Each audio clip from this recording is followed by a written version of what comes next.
They traveled far and wide until they found the witch doctor's secluded hut deep inside the forest. The witch doctor greeted them solemnly, his eyes clouded with wisdom and sorrow. He listened intently as they recounted Adamma's plight, his expression grave.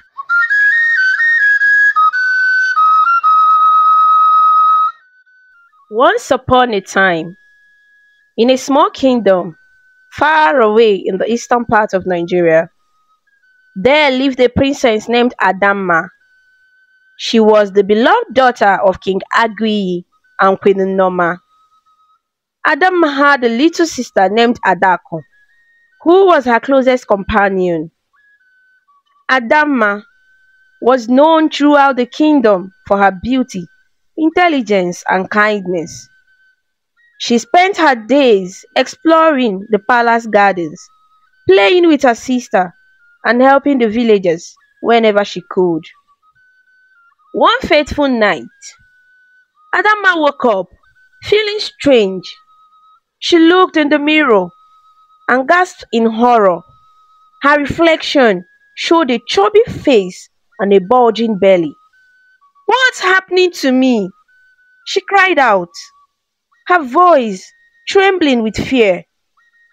Hearing her distress, King Agui and Queen Noma rushed to her side, followed closely by Adako. They were stunned to see their usually slender and graceful daughter looking so different. "What's wrong, Adamma?" Queen Noma asked, her heart aching at the sight of her daughter's tears. "I don't know, mother," Adamma replied, her voice shaky. "I woke up like this, and I feel so strange." King Agui paced the room, his brow furrowed with worry. "We must find out what's causing this," he declared, his voice determined. The royal family spent the night comforting Adamma, assuring her that they would find a solution in the morning. As dawn broke, King Agui summoned the village's chief priest, hoping he would have answers. The chief priest arrived at the palace, his face grave with concern. He performed rituals and consulted the gods, but to everyone's dismay, he announced that the gods had not spoken to him about Adamma's condition. "We must keep searching," King Agui said, his voice heavy with disappointment. "We cannot give up until we find a cure for our beloved daughter." Days turned into weeks, and still, there was no solution in sight. The king and queen sought help from doctors far and wide, but none could explain Adamma's transformation. Adamma felt trapped within her own body, unable to understand why this was happening to her. She longed to explore the kingdom, to feel the sun on her face and the wind in her hair, but she was confined to the palace walls to avoid the stares and whispers of the villagers. Despite her sadness, Adamma found solace in the company of her sister Adako. Adako stayed by her side, telling her stories and making her laugh even in the darkest of times.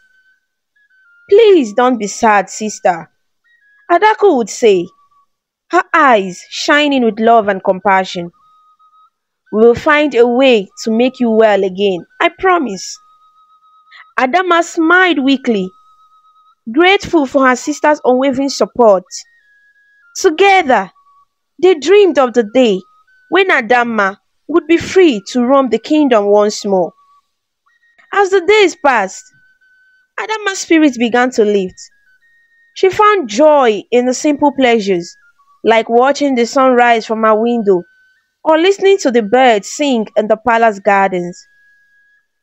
Though she remained hidden from the villagers, Adamma's heart overflowed with love for her family and her kingdom. And deep down, she held on to hope that one day she would be herself again. After spending countless days confined within the palace walls, Princess Adamma grew weary of being cooped up indoors, yearning for the familiar faces and laughter of her friends in the village. She decided to sneak out for a brief visit. Slipping past the palace guards, Adamma made her way to the village square where her friends often gathered. But as soon as they caught sight of her, their laughter turned to shocked gasps. "Look at Adamma. What happened to her?" they whispered to each other, their eyes wide with surprise. Adamma's heart sank as she realized that her friends were staring at her changed appearance. Tears welled up in her eyes as they began to mock and ridicule her. "Adamma looks so funny now. She's so fat and ugly," they jeered, their words stinging like arrows. Unable to bear their hurtful words, Adamma turned and fled back to the safety of the palace. Running to her room, she collapsed onto her bed, sobbing uncontrollably. King Akwi and Queen Noma rushed to their daughter's side, their hearts breaking at the sight of her tears. "What happened, my dear?" Queen Noma asked, her voice gentle with concern. Between sobs, Adamma recounted the painful encounter with her friends, the taunts and insults ringing in her ears. "We told you not to go out, Adamma," King Agui said, his voice heavy with regret. "We must find a solution to this cause before you can venture beyond the palace walls again." Adako, who had been listening quietly, felt a surge of sadness for her sister. She stepped forward and wrapped her arms around Adamma, offering what little comfort she could. "Don't worry, Adamma," Adako whispered, her voice filled with empathy. "We'll find a way to make things right again. I promise." Adamma clung to her sister, grateful for her unwavering support. Despite the pain of rejection, she knew she was not alone as long as she had Adako by her side. Meanwhile, King Agui redoubled his efforts to find a cure for his daughter's mysterious condition. He consulted with wise men and healers from distant lands, hoping that someone would have the answer they sought. Days turned into weeks, and still there was no breakthrough. But the royal family refused to lose hope, knowing that they would do whatever it took to restore Adamma to her former self. As they awaited for a solution, Adamma found solace in the love and companionship of her family. Though she longed to explore the world beyond the palace walls, she knew that her safety and well-being were paramount. And so, surrounded by the warmth and affection of her loved ones, Princess Adamma waited patiently for the day when she would finally be free from the curse that had befallen her. As days turned into weeks and weeks into months, Princess Adamma's condition only seemed to worsen, despite the efforts of her parents and the villagers.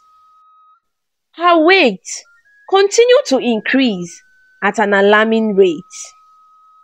Adamma cried herself to sleep each night, her once cheerful spirit weighed down by the burden of her affliction.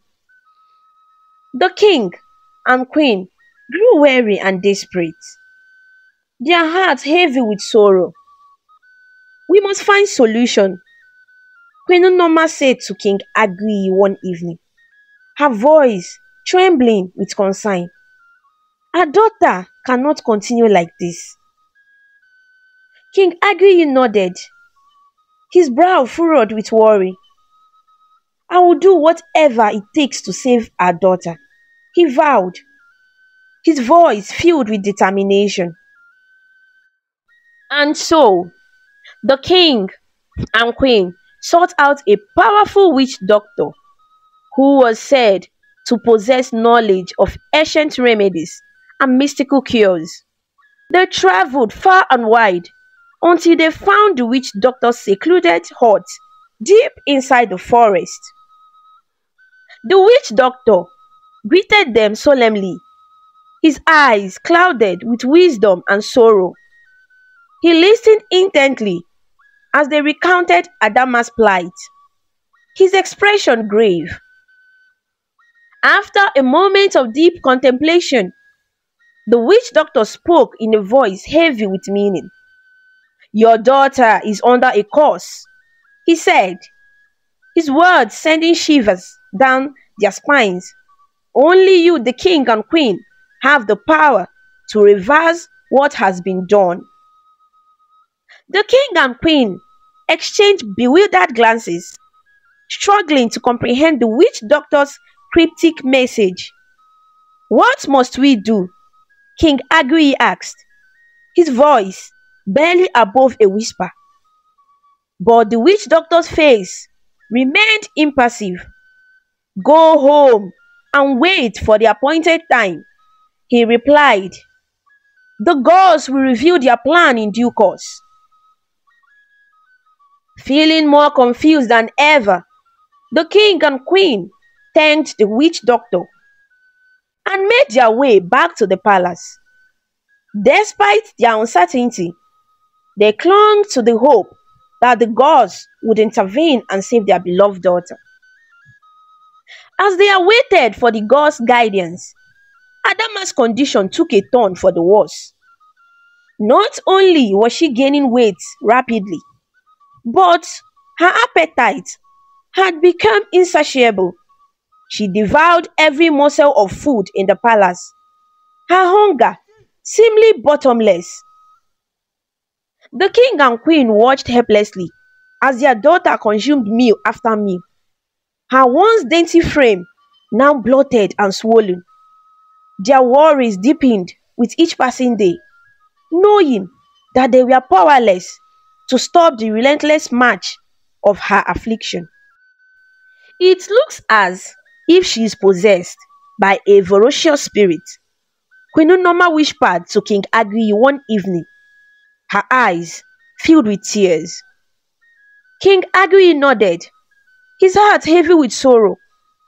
We must remain strong, he said, his voice tinged with sadness. We cannot lose hope, no matter how dire the situation may seem. And so, the king and queen stood vigil by their daughter's side, praying for a miracle that would bring an end to her suffering. But as Adamma's condition continued to deteriorate, they could only watch in anguish, their hearts breaking with each passing day. As time stretched on, Princess Adamma's condition grew increasingly dire. No longer able to move freely, she lay confined to her bed, her once agile body now burdened by layers of excess fat. 4 maids attended to her every need, lifting her gently and tending to her with care. Adamma's tears flowed freely as she begged her parents for help, her voice choked with desperation. But despite their anguish, King Agriyi and Queen Noma were powerless to ease their daughter's suffering. One day, in a last desperate attempt to save Adamma, King Agriyi summoned the village's chief priest once more. With a heavy heart, he pleaded for the priest's guidance, hoping against hope for a solution to their daughter's plight. The chief priest arrived at the palace, his expression grave as he listened to the king's plea. After performing rituals and consulting the spirits, he spoke in a solemn tone. "The princess is under a curse," he declared, his words echoing in the silent chamber. "But the source of his curse lies within the heart of the king and queen." King Agriyi and Queen Nnoma exchanged startled glances, their minds racing as they tried to comprehend the priest's words. "What do you mean?" Queen Nnoma asked, her voice trembling with fear. The chief priest fixed them with a piercing gaze. "You must search your hearts and confess any wrongdoing from the past," he said. "Only then can the curse be lifted and your daughter be healed." With a heavy heart, the king and queen searched their memories, trying to recall any past misdeeds that could have brought about Adamma's suffering. But try as they might, they could not remember anything that would warrant such a terrible fate. "We have done nothing wrong to deserve this," Queen Noma protested, her voice filled with frustration. But the chief priest shook his head solemnly. "The God's judgment is not always clear to us mortals," he said. "You must be honest with yourself and with the gods if you wish to save your daughter." As the chief priest departed, leaving the royal family to grapple with his words, King Agui and Queen Nnoma felt a sense of unease settle over them. Could it be possible that they were somehow responsible for Adamma's suffering? Days passed in a blur of worry and uncertainty. As the king and queen wrestled with their conscience, they searched their hearts for any hint of wrongdoing. But try as they might, they could find no answers.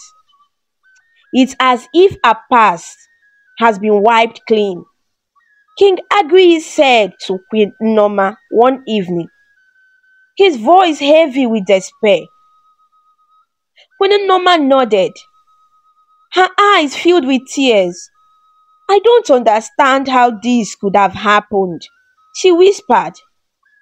But no matter how hard they tried, the king and queen could not shake the feeling that they were missing something, some hidden truth that held the key to Adamma's salvation.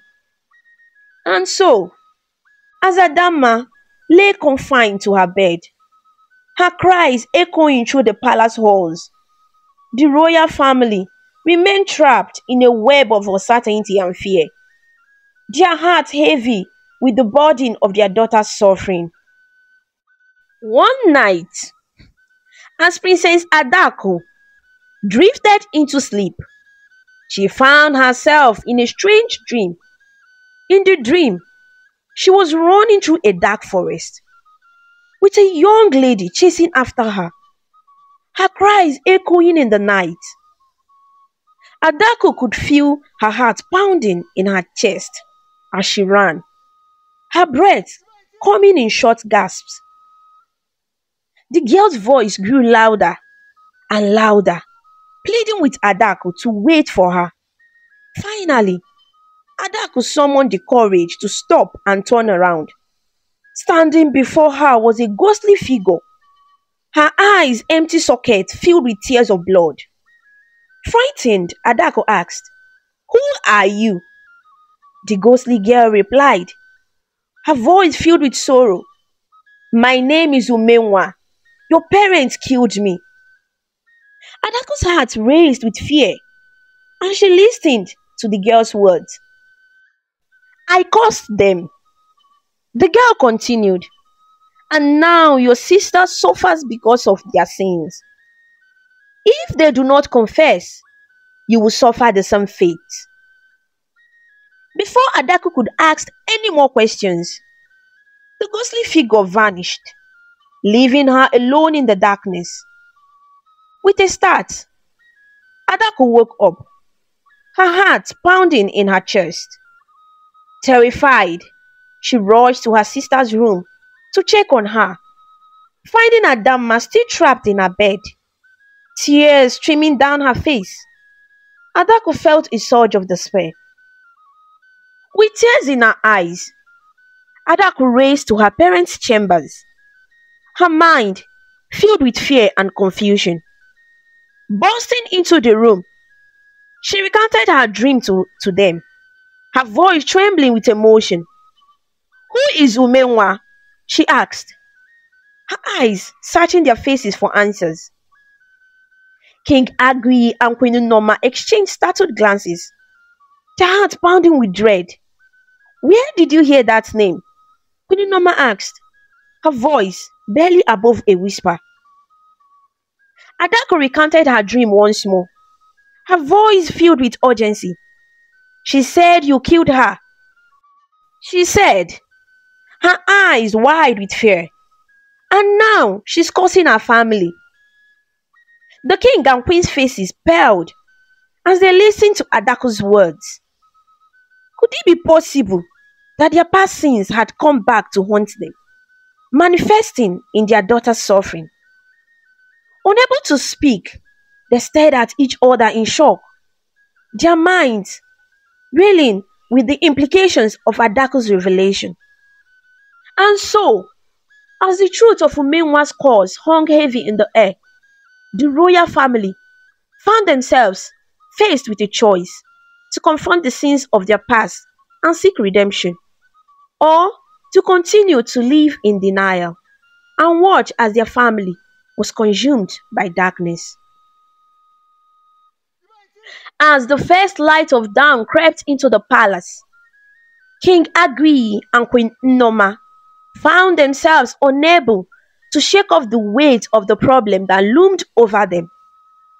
Adako, once their lively and spirited daughter, now moved through the palace like a shadow, her sadness casting a pall over their hearts. Filled with shame and guilt, the king and queen struggled to find the courage to confront their past sins. Each day brought fresh reminders of their failure to act, and with each passing moment, Adako's condition grew more dire. One morning, as the sun rose high in the sky, Adako fell gravely ill. Her skin grew pale, and her breathing became shallow. Panicked, King Agui summoned the village's chief priest, hoping against hope that he would have a solution to their daughter's plight. When the chief priest arrived, his face grave with concern, he wasted no time in addressing the king and the queen. "Are you ready to confess your sins?" he asked, his voice stern. King Agui and Queen Noma exchanged frightened glances, their hearts heavy with dread. "We have no choice," Queen Noma whispered, her voice trembling with fear. And so, with heavy hearts and trembling hands, they began to recount the story of Umenwa, the maid who had once served in the king's palace. They spoke of her forbidden love for the chief guard, and of their own jealousy and rage at her pregnancy. In a fit of anger, they had sentenced Umenwa to death, condemning her to a fate far worse than she deserved. And when the chief guard had taken his own life out of grief and guilt, they had covered up their crime, hiding the truth from the world. As they confessed their sins to the chief priest, the weight of their guilt bore down on them like a heavy burden. Tears streamed down their faces as they begged for forgiveness, their voices filled with remorse. But their confession was met with disappointment and anger from the villagers, who had trusted and respected their king and queen. They shook their heads in disbelief, unable to comprehend the depth of the royal couple's betrayal. The chief priest listened solemnly to their confession, his eyes filled with sorrow. "You must seek forgiveness from Umenwa's village," he said, his voice heavy with meaning. "Her spirit is angry, and she will not rest until she has taken her revenge." With trembling hearts, King Agui and Queen Nneoma knew that they had no choice but to heed to the chief priest's words. Gathering what little courage they had left, they prepared to embark on a journey to Umenwa's village, hoping against hope that they could somehow make amends for the sins of their past. The sun rose on a new day as the king and queen, accompanied by a group of village elders, set out on their journey to Umenwa's village, their hearts heavy with guilt and fear. They traveled through winding paths and dense forest until they reached the outskirts of a Titi kingdom. But as they approached the village, they were met with anger and hostility from the villagers. Word of their past deeds had spread like wildfire, and the people of Etiti were outraged at the injustice that had been done to their daughter. Shouts and jeers filled the air as the villagers chased the royal entourage away, warning them never to set foot in a Titi kingdom again. Trembling with fear, the king and queen fled back to their own village, their hearts heavy with shame and regret. Upon their return, tragedy struck with a force that shook the kingdom to its core. Adako, the beloved second princess, succumbed to her illness after convulsing violently. The king and queen wept bitter tears as they held their lifeless daughter in their arms, their grief overwhelming. Princess Adamma, unable to move from her bed, cried out in agony at the loss of her beloved sister. Her heart shattered into a million pieces as she realized that she would never see Adako's smile or hear her laughter again. The village was plunged into turmoil and mourning as news of Adako's death spread throughout the kingdom. The once vibrant streets grew silent, the air heavy with sorrow and grief. Neighbors came together to offer their condolences to the grieving royal family, but their words brought little comfort to the king and queen, whose hearts were consumed by guilt and sorrow. "We have brought this upon ourselves," Queen Nneoma whispered through her tears, her voice filled with anguish. King Agui nodded solemnly, his face etched with pain. "We can never forgive ourselves for what we have done," he said, his voice barely above a whisper. As they mourned the loss of their daughter, the king and queen knew that they could never undo the mistakes of their past. But in the depths of their grief, they vowed to honor Adako's memory by seeking forgiveness and redemption for the sins that had brought such tragedy upon their family.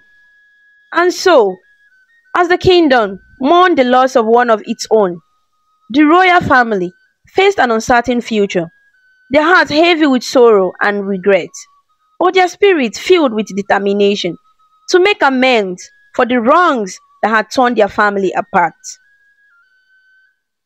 After the solemn ceremony of laying Princess Adako to rest, the kingdom was enveloped in a heavy blanket of grief. The king and the queen, burdened by the weight of their guilt, knew that they could not undo the mistakes of the past, but they were determined to seek forgiveness and redemption for the sins that had torn their family apart. With heavy hearts and tear-filled eyes, the royal family, accompanied by the chief priest and a group of elders, embarked on a journey back to the village of Etiti, laden with gifts of yams, gold, cowries, and other treasures. They hoped to make amends for the wrongs that had been done to Umenwa and her family. As they approached the village, The air was thick with tension and uncertainty. The people of Etiti, still reeling from the injustice that had been done to their daughter, watched with weary eyes as the royal entourage drew near. But to their surprise and relief, the villagers decided to welcome them with open arms. Led by the elders, they greeted the king and queen with nods of acceptance and understanding. Their faces softened by the knowledge that forgiveness was within reach. The royal family made their way to Menwa's family house, where her mother and father awaited them with heavy hearts. With tears streaming down their faces, King Agui and Queen Noma fell to their knees before the grieving parents, their voices choked with emotion as they begged for mercy. "We are deeply sorry for the pain and suffering we have caused you," Queen Noma said, her voice trembling with remorse. "Please, find it in your hearts to forgive us."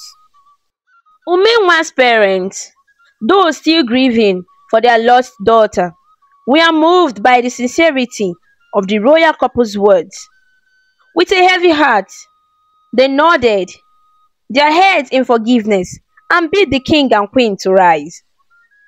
"We cannot undo the past," Umenwa's father said, his voice filled with sorrow, "but we choose to let go of our anger and bitterness. May peace be upon us all."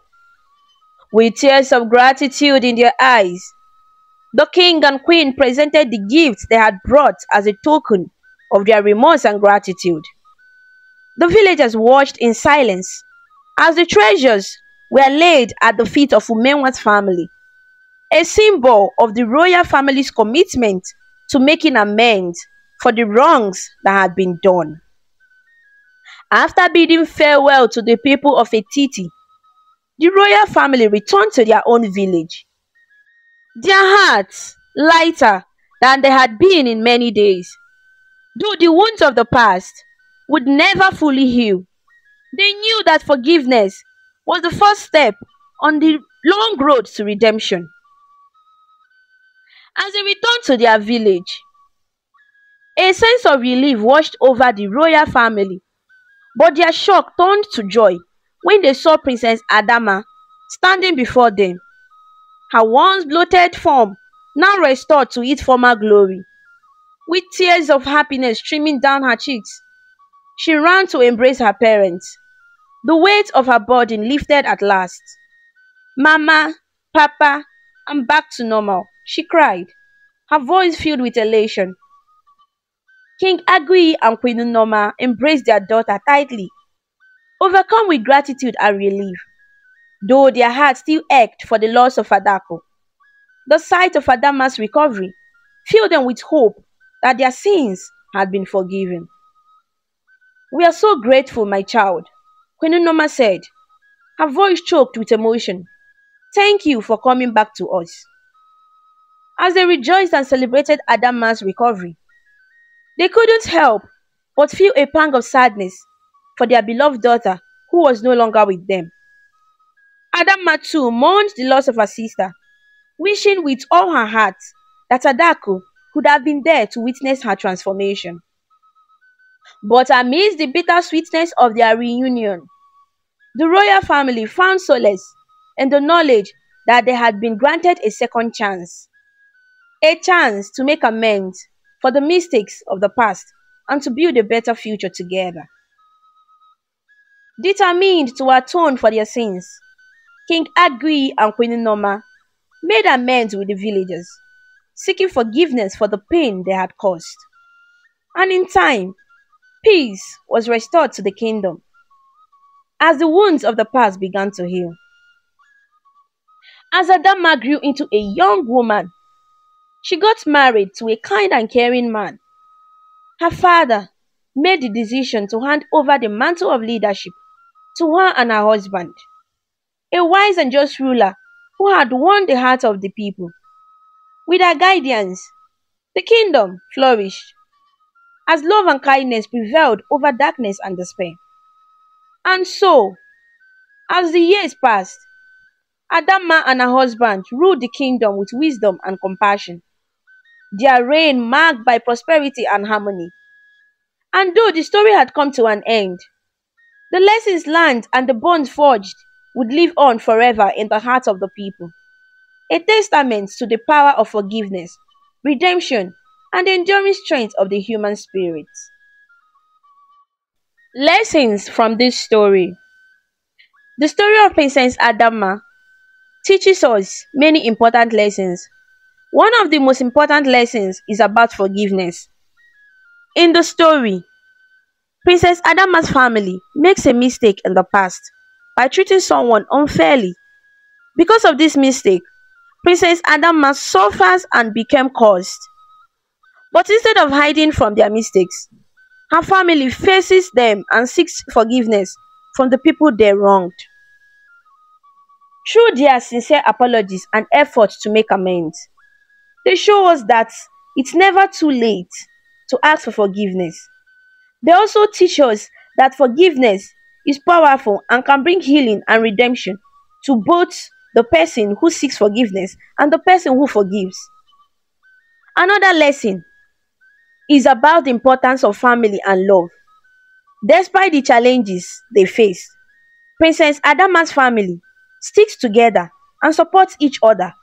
They show us that love and unity can help us overcome even the toughest of times. Lastly, the story teaches us about the power of redemption. Despite their past mistakes, Princess Adama's family works hard to make things right. They show us that no matter how bad things seem, we always have the power to change and become better people. Overall, the story of Princess Adama reminds us to be kind, seek forgiveness, and never give up hope, even in the face of adversity. Thank you for watching this amazing story on African Stories. If you liked it and felt inspired, please show your support by clicking the like button, sharing with your friends, and leaving a comment below. To see more interesting stories and learn more about different cultures, subscribe to African Stories, and don't forget to ring the notification bell so you never miss a new story. Your support means a lot and helps us bring more stories to you. Until we meet again, stay connected, stay inspired, and keep smiling.